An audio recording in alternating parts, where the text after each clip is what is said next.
用旧的电源的供应器，旧电脑的电源供应器啊，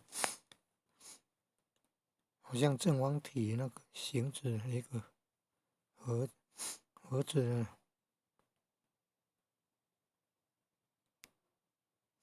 然后它那个很多电线呢，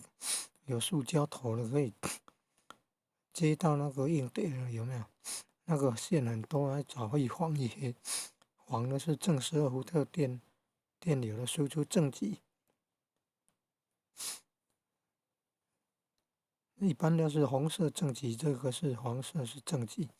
然后再接一条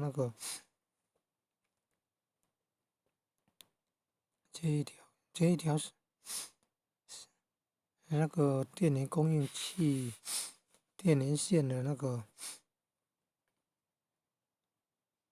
正负极啊，那它另一端就是那个圆头的啦，